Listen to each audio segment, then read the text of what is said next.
And we're live. First things first, Amin, thank you so much for being here today. Even though we're running late and having all kinds of technical difficulties, I'm excited that we made it happen. Thanks for being here.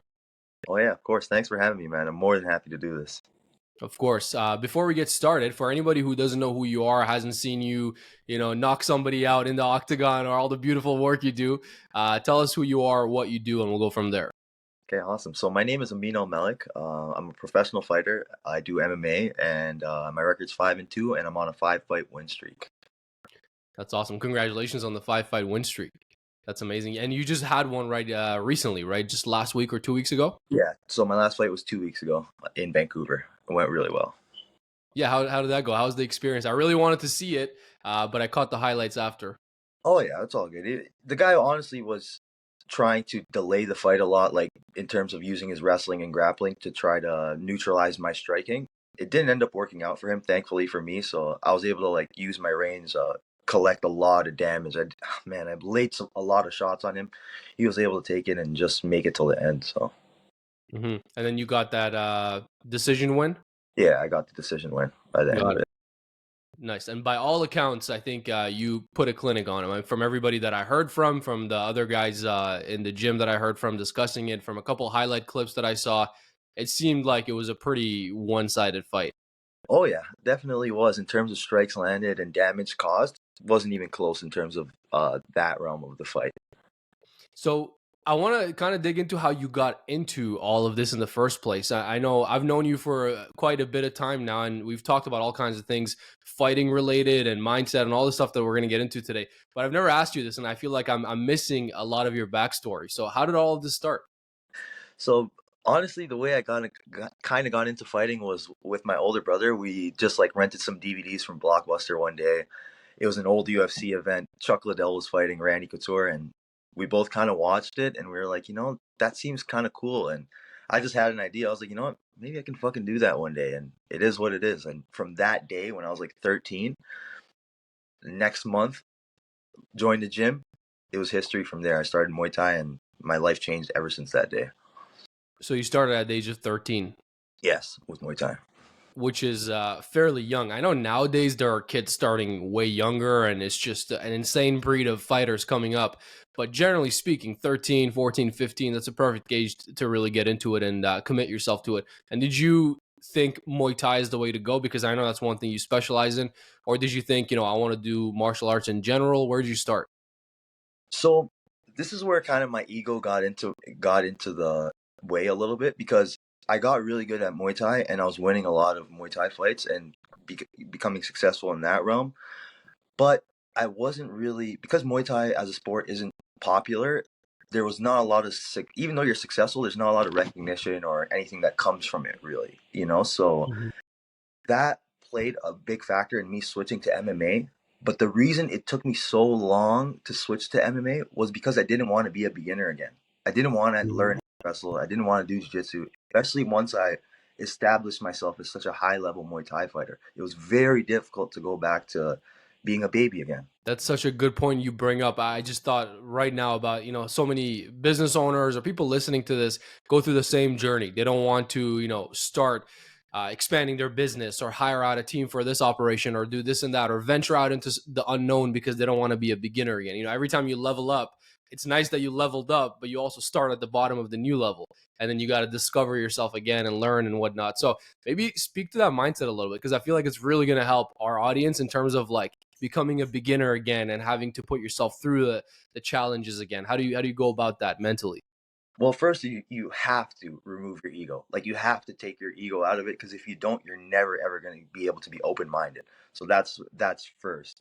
And then next, I'd say honestly is just learning from everywhere you possibly can, and like finding mentors or someone who is successful in the field that you want to be in, and trying to take any little nuggets, anything you can find from them.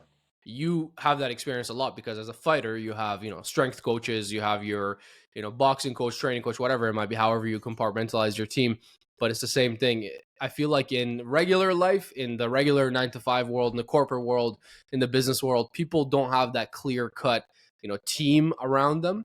So then the team kind of evolves by accident, right? You have your friends that are with you, you have whoever is in your environment influencing you. You might have colleagues or business partners or associates influencing you, but then that's not a handpicked team that is in your corner wanting you to win. That's just influence. And that influence can be negative, could be positive. It could be small thinking that's affecting your way of thinking.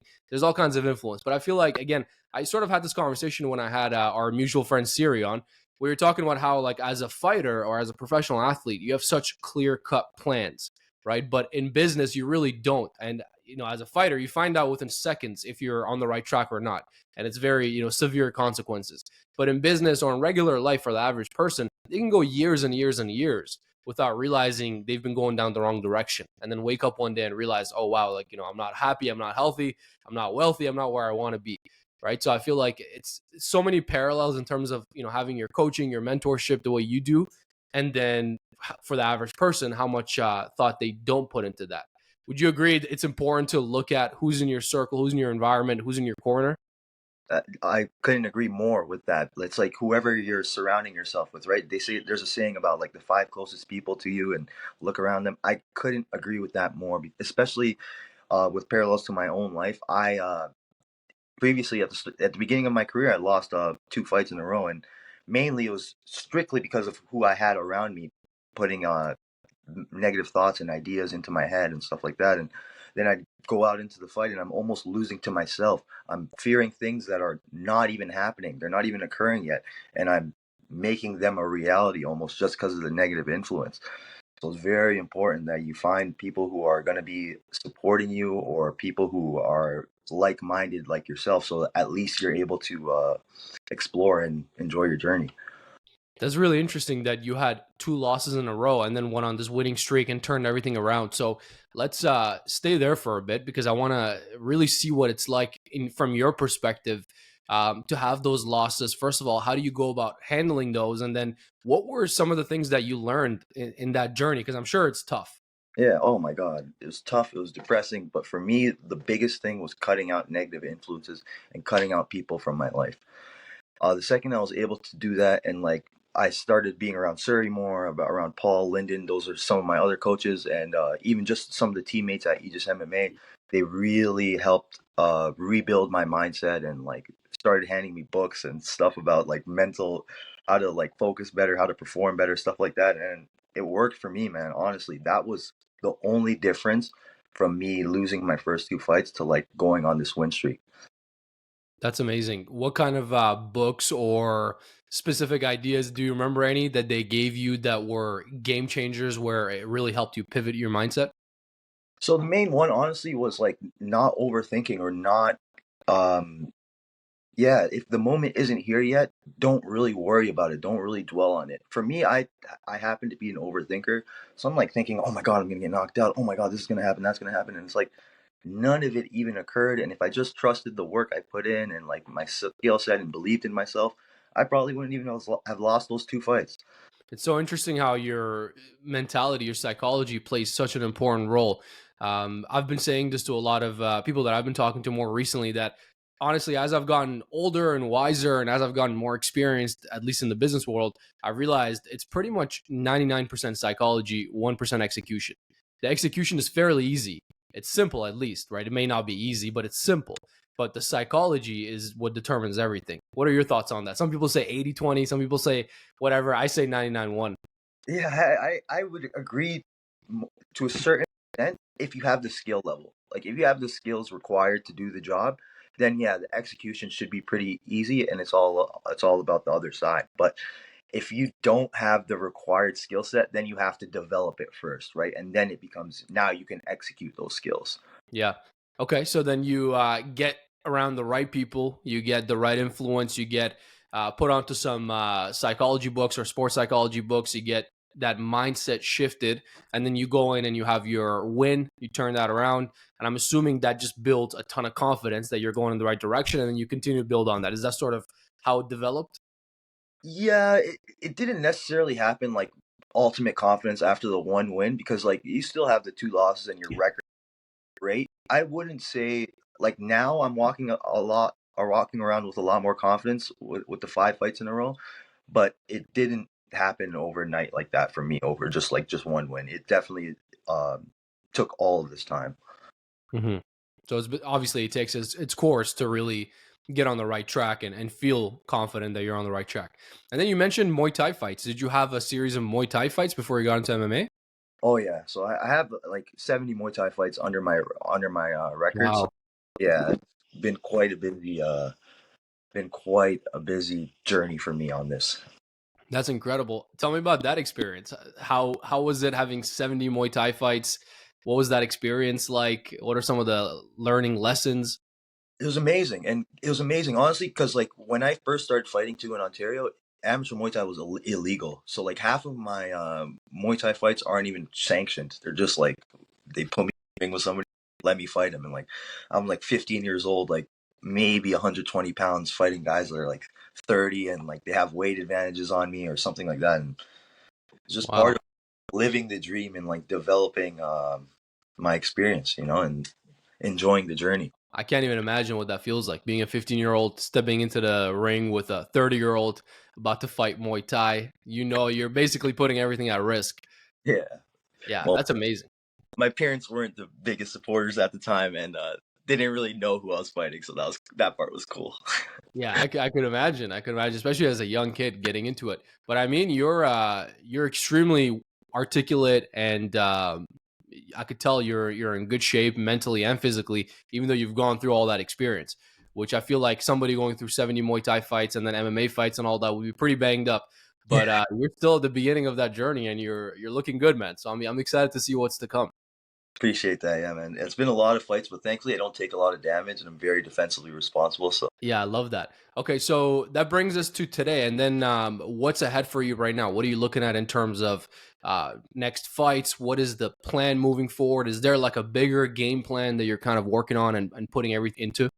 of course, so the ultimate goal is to be in the UFC with our teammate, our friend Suri. Right, that's the ultimate dream. But I'm getting close, but I don't think I'm quite there yet. So on short term goals, I'd say probably my next fight's going to be January.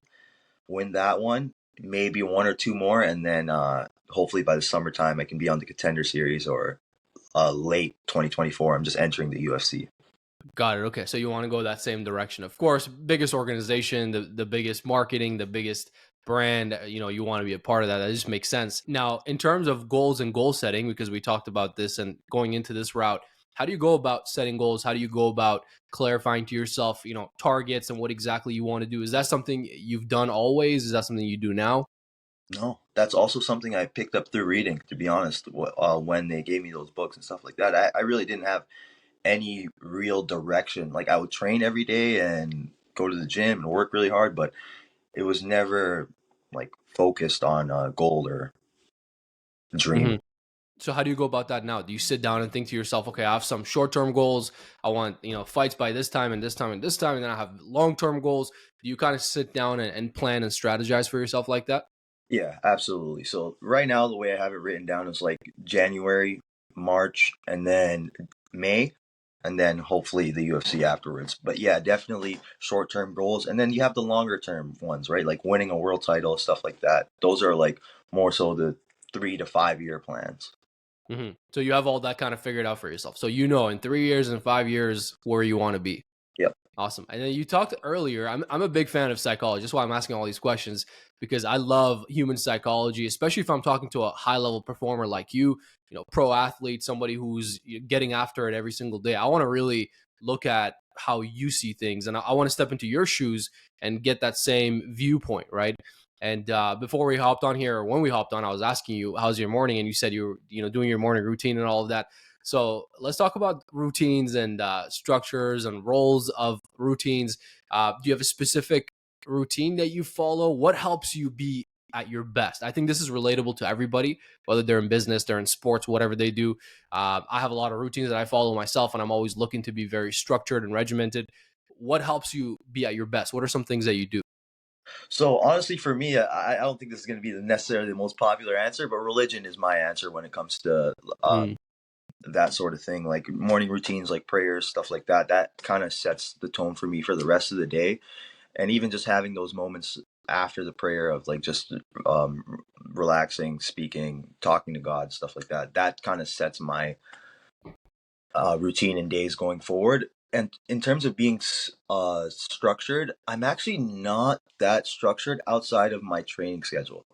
So like I have a very structured training schedule, and then I just work in between and whatever in terms of like personal training, clients, stuff like that. And it's just wherever that fits through the rest of the day.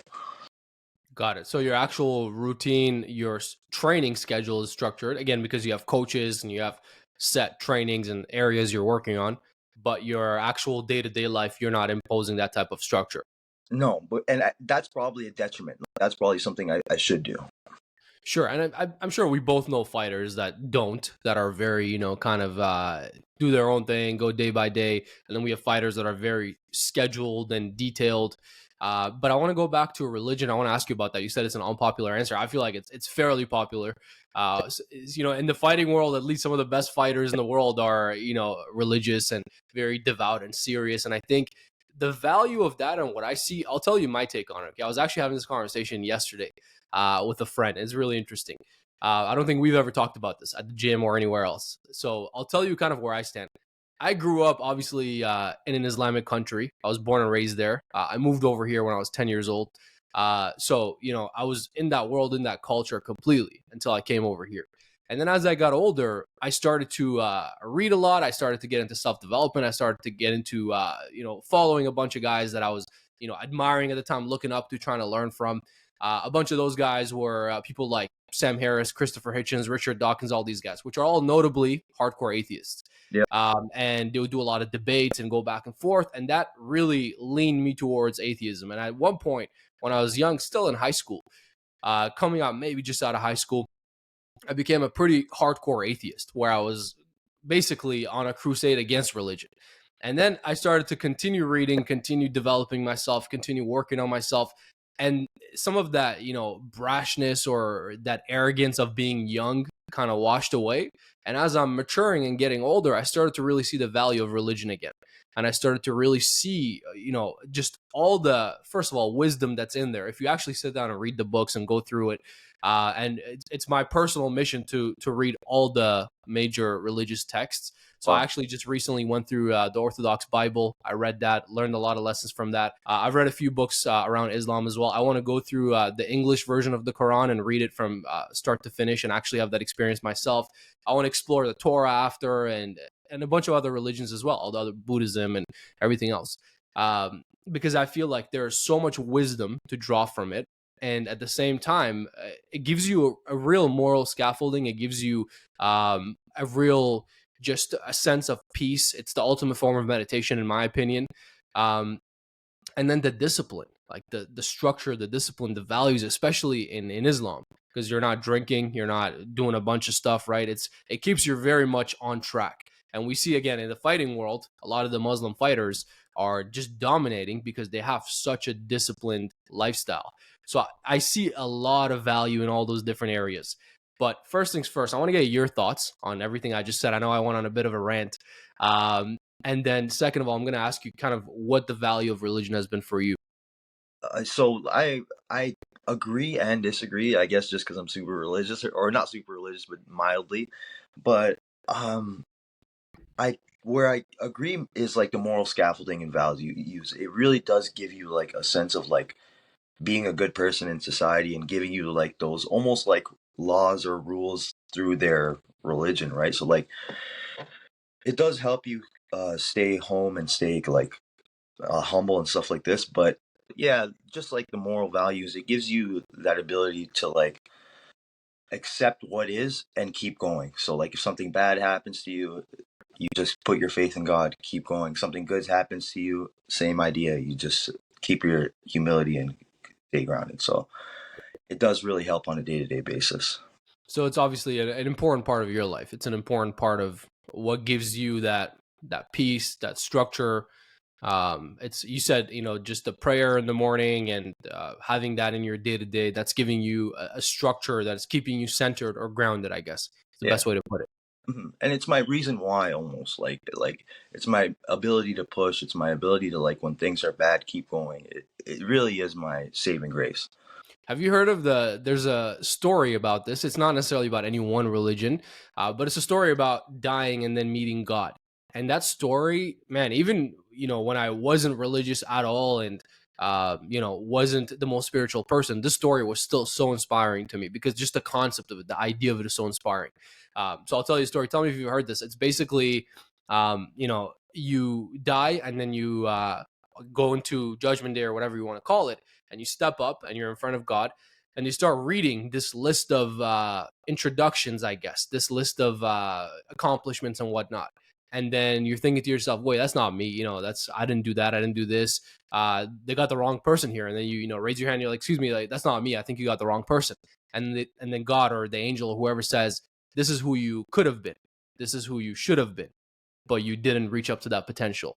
And to me, that's the ultimate, I guess you could say, motivator. It's that story. Every single time I think about it, just really moves me because I'm a big believer in potential. Right. This is why I have this behind me. It says pressure is a privilege.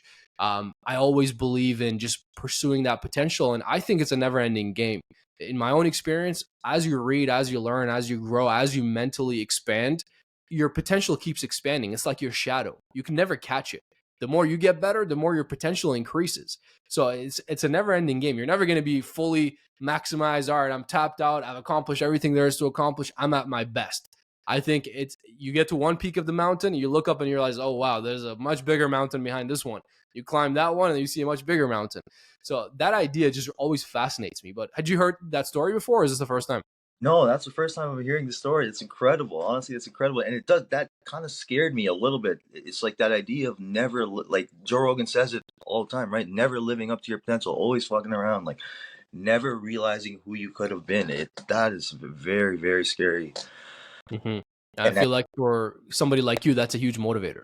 hmm and I think a lot of average people are willing to accept that when they shouldn't, right? Yeah, it's interesting how, when you're in business or you're a fighter or you're really committed to a path, we tend to start thinking so differently than, the average person. Just sort of just living, or I guess you could say waiting to die. Just going through the days, counting down the time second by second. They go through life in a very, very different way, in a different state of mind than we go through life. I feel like we go through life very consciously with a real purpose and like looking at everything. Do you notice that too, or is that just me? I don't know if I'm just crazy, but No, I definitely noticed that for sure. And I also think a lot of the difference is taking a risk. Like the people who are like in that bubble of like kind of wasting their time or whatever, blah, blah, blah, they haven't taken a big risk, or they just stay within themselves a little too much. In order to like branch out, it takes being able to like take a big risk and like being willing to fail. Because you probably are going to fail a little bit at the beginning, and that's what's going to lead to your success is those multiple failures. that's a great point. And I feel like as fighters, that's something you guys are putting on the line every single time, right? Because you can really fail, and you can fail in the most severe way. It's the most dire consequences.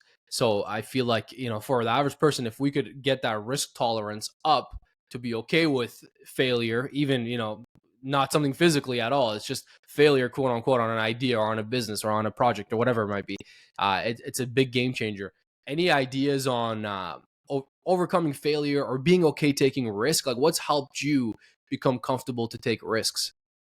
Well, for me, it was like doing it so early, right? Like being 15 years old, jumping in a Muay Thai ring and fighting somebody like who's way older than me. Once I took that risk, it was always a little bit easier to like retake the risk. Even pressure is a privilege, right? You always feel it before you're doing something, whether it's business venture, athletic, blah blah blah. You're always gonna feel it if you care about it that much, right? But you're just gonna have to go through with it. It is what it is.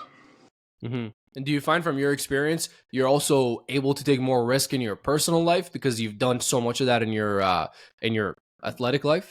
Yeah, absolutely. The only one that still kind of gets me is just talking to women. Like talking to women is always a little bit nerve wracking for me. Even still, I can go into a cage and fight somebody, but like talking to a girl is always like a little nerve wracking.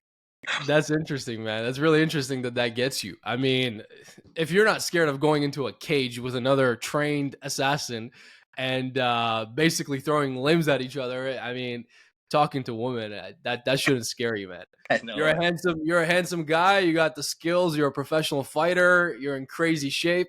I mean, this is crazy. If anybody's listening to the podcast afterwards, for everybody watching this on social, on everywhere else, hit up Amin. We'll put all the social links in the description below. In You my guys can reach out. I tracked out. What were we on before? Yeah, we're talking about risk, but that led us into a more interesting conversation. This is good. It's good. It's good to see another side of you. But I have a feeling after this podcast drops, you won't have a problem talking to a woman. Uh, Hopefully, they'll come talk to you. yeah, hopefully that's normally where my success comes from. So. Yeah. So, I mean, on that topic, actually, do you have goals for your personal life? I mean, how do you look at that? Do you have goals in terms of what type of life you want to be living, where you want to be living? Do you have goals in terms of, getting married, having kids, things of that nature? Do you think about that at all, or is it just strictly fighting right now? No, right now it's strictly one focus. It's strictly trying to be the best fighter in the world one day. That's all I care about. I can care less about going to a party or doing this, doing that, seeing somebody, or even in my personal life, like developing relationships with people. I'm perfectly fine not dating anyone or not seeing anyone just to go succeed in life. For the ladies listening, don't be too disappointed. He's just saying that now. It's your job to win him over. I'm just kidding. Yeah, I mean that's awesome. I love that. I'm a huge fan of a singular focus. I get so inspired, man, when I meet somebody like you or somebody that's in my friend group that I talk to who has this like really committed singular focus. I've always loved that. I've always almost been envious of that because I look at, professional fighters, athletes, and it's very clear what you're doing, what the job is. It's clear what you're going after. You just got to get up every day and put in the work, right? And I've thought, in the business landscape, it's a little different because when you get into business for yourself, it's like the best way I can describe it is it's an open world and many avenues, and you can go down any avenue. Some of them are the wrong avenues. You're going to walk all the way down and then you're going to realize it's a dead end. You have to turn back. And it's on you to, like you said earlier, to skill up. It's on you to have the right mentality. It's on you to figure out the right approach or the right path, to get the right mentors, to get the right guidance, right information, right network. All of that is really on you. But if you don't take all those steps, it's a vast open space. You can go any direction and you can make mistakes, and it's not as clear cut. You got to really figure out who you are and who you want to become and then bridge that gap. That's what business looks like. But I feel like in athletics and sports, it's a clear line. I want to be the champ in the UFC 135 division. All right, let's get it. You kind of know what direction to take. So I've always been really envious of that singular focus, right? What are your thoughts on having that type of like singular focus, that type of commitment, one thing that you're going after? How has that helped you, or what are your thoughts on that? Well, it's definitely helped me become successful, but it wasn't clear success because I'm so driven and focused on this one thing. It's like I might not be I'm not making a lot of money per se, or I don't have a lot of friends. I'm not doing a lot of shit. Mhm. Like over time, that all of that work that I put in compounded, and then the success came, and then I was like, oh shit, here it is. But when I was going through the time period developing, I wasn't necessarily sure this is where I'd end up. That's a really good point. So that's one side of it I didn't really think about. You're actually right, because I've seen this with you and other fighters, friends we have in common, where you guys are pursuing a singular goal. First of all, there's a lot of risk as well. You're putting all your eggs in one basket. So that in itself comes with certain risks mentally, physically, emotionally, psychologically. And then at the same time, you guys aren't actively developing other areas of your life. Like you said, you're not pursuing relationships or pursuing jobs and money and everything else, because you're focused on a singular goal. So I guess that's the flip side of having one singular focus. There are also downsides that come with that. We all go through it when we're younger and coming up in our journey. I remember when I was in sales, going through different careers, at first not making money and wanting to figure out the money situation and tap into, all the goals that I had. But then you can start making money fairly quick and you can start building those areas of your relationships and whatnot. So I guess, yeah, there's pros and cons to everything. Mm-hmm. Grass is always greener when you look at it from the outside, man. Yeah, exactly. There's both sides of the coin. Like Floyd Mayweather famously said, also like to play the other side, like you can be a jack of all trades, but then you're going to be a master of nothing, or you can master. Mhm. You're not a jack of all trades. So This happens all the time, man. When I talk to younger people, especially, there's a lot of 18, 20, 25 year olds, whatever it is, that we come across, myself and my team, and we see that they're trying to do 10 different things. They're trying to start multiple businesses. They follow all the hot trends, hot topics, whatever is hot right now, they're trying to go into that business. And they're always going from one to another and never really doubling down and mastering anything. Like you said, I feel like with social media and access to everything, this has become way more of a problem. This has become way more of the current state of things. More diluted. Fortunately, then you're never staying true to who you are, and you can never develop a solid path because you're jumping from one to the other. Yeah, but that's good for guys like you, guys like me, because we're focused and we're committed. So I always say, go and, do whatever, do a million different businesses while I'm doing what I do, because, less competition. That's fine. 100% less competition, and my consistency over time is going to equal results. You're not putting in, Mhm. you're not putting in the time, you're not going to get the results. So let me ask you about consistency then. How do you go about staying consistent and staying on track on the path? I feel like this is a huge problem in the world for the average person, setting goals and doing good 1 or 2 days and then falling off the train. So how do you stay on the train? How do you stay consistent? What's some advice you'd give to the average person? So this is where routines, regiments, schedules, all that stuff are key, especially at the beginning, right? Because you have to develop those habits at the beginning.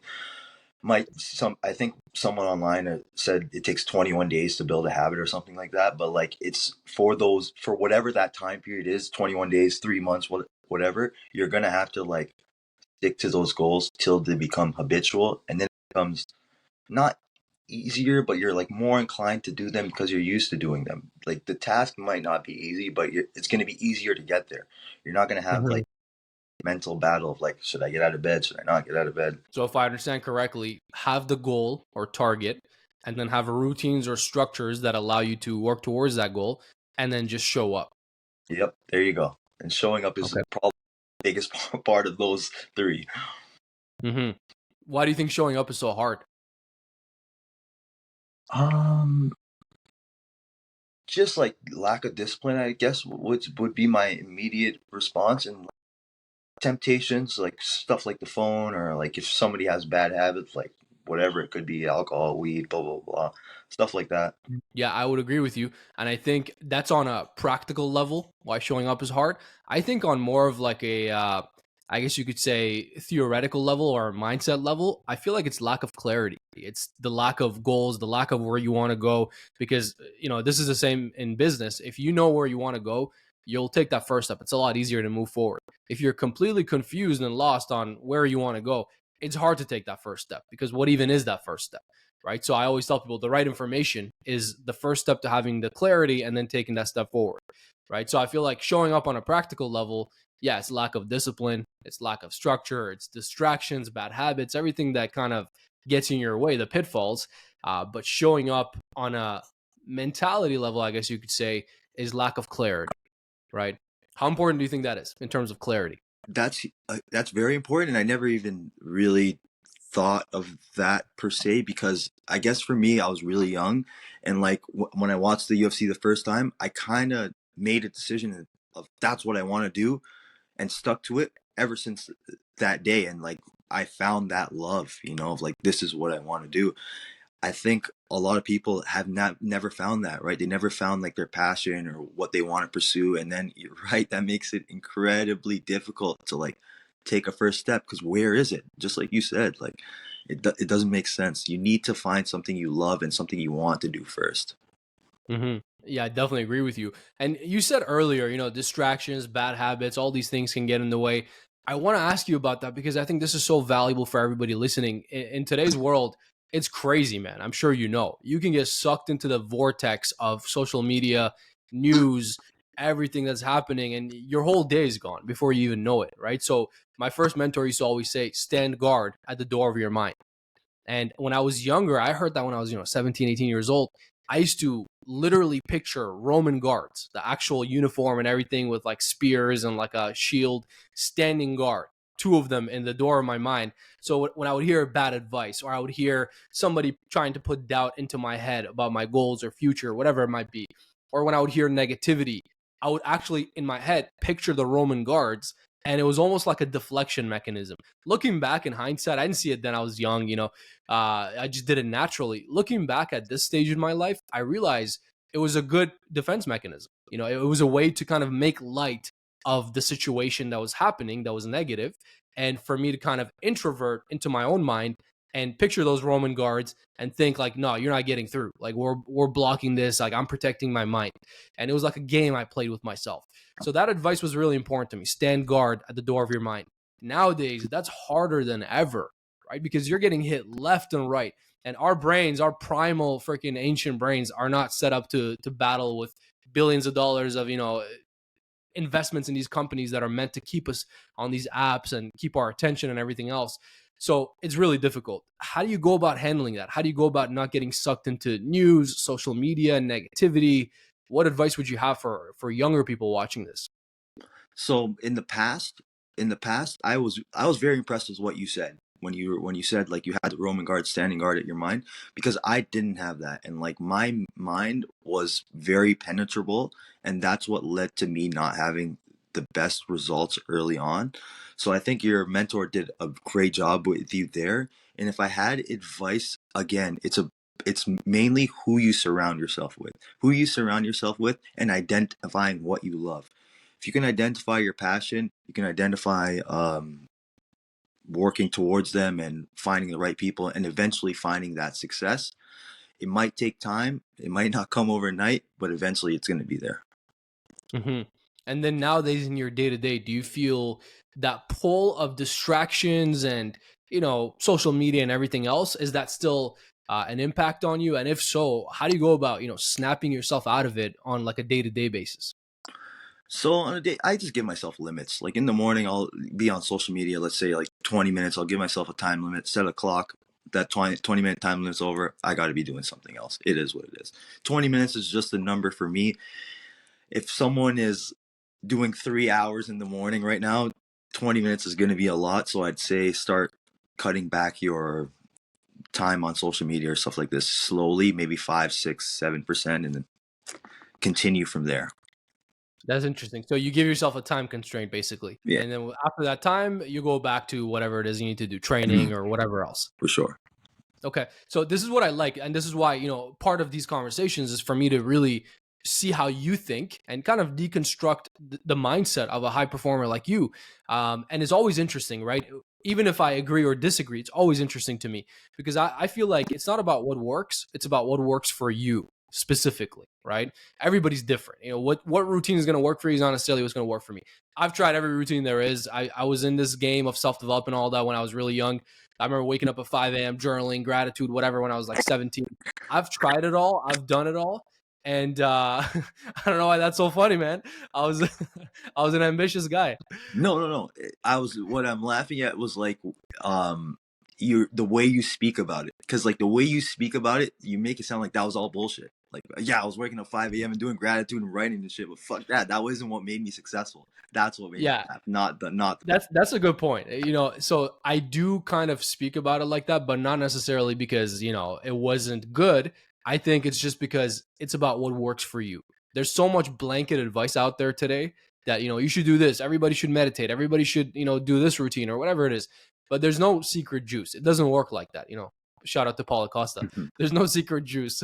Only his secret juice. There's different routines that work for different people, and I've tried them all, and it's just not about that. It's about finding what works for you. And that's why I talk about it in this nonchalant way.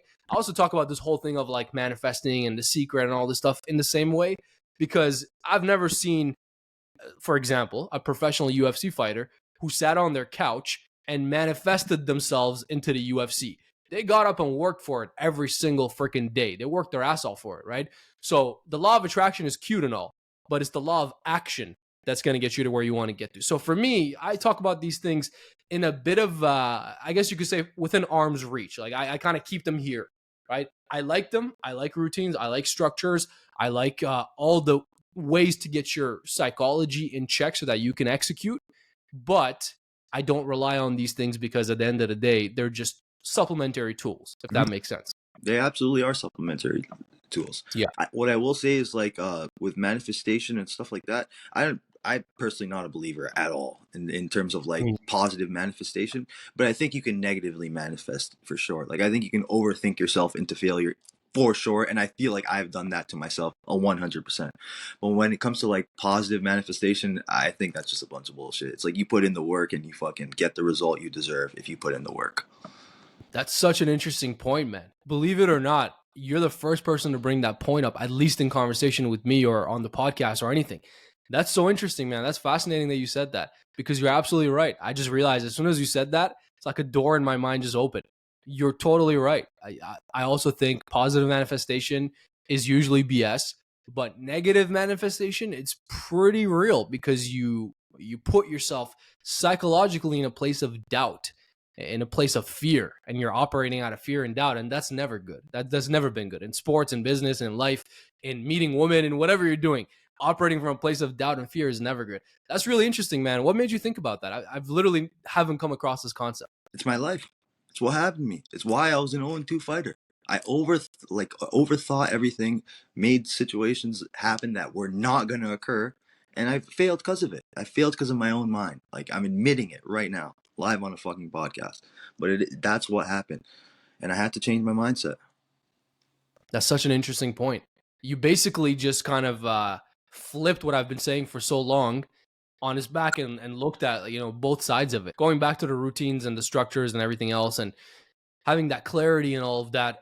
I've done it all. I've tried it all, and I feel like at the end of the day, it's about what works for you. This is why we could have slightly different approaches to routines and to structures and all of that. But you're a different person. I'm a different person. We have different goals. We have different mentalities, different life experiences that position us differently. So I feel like for anybody who's listening who wants to implement some structure or some discipline in their lives, it's not just about, follow this blanket advice. It's about experimenting, trying things out and figuring out what works best for you, and then being consistent with that, staying consistent in those terms, Finding your right? formula. Finding Yeah, your formula for absolutely. success. Everyone's is different. I feel like we covered a lot of things that I wanted to cover with you. And I have one final question that I ask everybody, and I'm really curious to hear your advice. All right. And I want to know, where you're going to go with this. But before I do that, is there anything else that you want to touch on, or anything that's upcoming that you like to discuss, anything that you're looking forward to? And then we'll get into my final question for you. No, I just want to say thank you for the opportunity, and if I can, I just want to say thank you to all my team and like my sponsors. So like Lyndon, Paul, Lucas, Suri. I'm missing a Brad, Thomas, Bobby, a bunch of the others too. Sorry if I missed you. I love you guys though, and thank you for helping me change my mindset. That's amazing. And I think if any of them go back and listen to this, they're going to realize the impact that they had in terms of changing your mindset and helping you have that paradigm shift and pivot. And then your success today is a testament to that. So that's awesome. I love that you're humble and you recognize your team and the influence they've been able to have on you. The final question I ask everybody, and again, I'm interested to hear your thoughts. This came from me being younger and going to all these business conferences and asking people this question. And I would just basically change the number for however old I was at the time. So I would just ask this question and then I would get all these answers, different types of answers, good and bad, both. And I would compile them and I would try to apply it to myself, and I looked at it as like adding layers to my character. It's like an onion, right? I looked at it as like I'm adding an extra layer, an extra layer, an extra layer, and then eventually become the person I want to become, which is one big fat juicy onion in this analogy, right? The question is, knowing everything you know today and the person you are today, if you could go back to your younger self and give yourself only one piece of advice, what would you tell yourself? Cut out negative influences. Why is that? So cut out negative influences, and mainly the reason is because they can waste your time, not get you in your routine. It's a tough question. Yeah, I know it's tough, but I want you to give your genuine answer, right? Of I course. mean, you actually go to your younger self. Imagine you just like teleported in front of young Amin, who was just about to start the fighting career, just about to get into this world. You know so much today, man. Imagine how wise you are today, right? If you could hop back in front of him, you tell him, okay, you're wasting your time. Like, cut out the negative influences. That's what's stopping you. Is it maybe about the negative manifestation? Like, what is it about, like, cutting out influence? So I'd say cut out negative influences, and mainly because they cause negative manifestations, which lead to self-doubt, negativity, and you can never operate optimally if you're living in like fear and doubt. I love that. I think that's great advice. And I learned a really important thing from you today. I just want you to know that this whole idea of manifestation in a positive direction is good and all, but it needs execution to back it up for it to be a real thing. But manifestation in a negative direction is very much a real thing. It really sets you up to fail. So that's something that I'm going to take away from this. I appreciate you making that distinguishment between the two. I think that's really important, valuable for me. I'm sure it'll be valuable for everybody else. Absolutely. Before we wrap up, my man, where can everybody find you if they want to hit you up and pick your brain, if they want to ask you questions, or if they just want to follow your journey, watch your next fight? Where can everybody find you? So you can follow me on Instagram, mainly sweetdreams_MMA. And if you're a single lady, definitely follow me, okay? And we'll get something going. I love that. Sweet Dreams MMA. Hell yeah. Thank you so much for being here today. I enjoyed this, and we'll do more for sure in the future. All right, sounds good. Thanks, buddy. Appreciate you.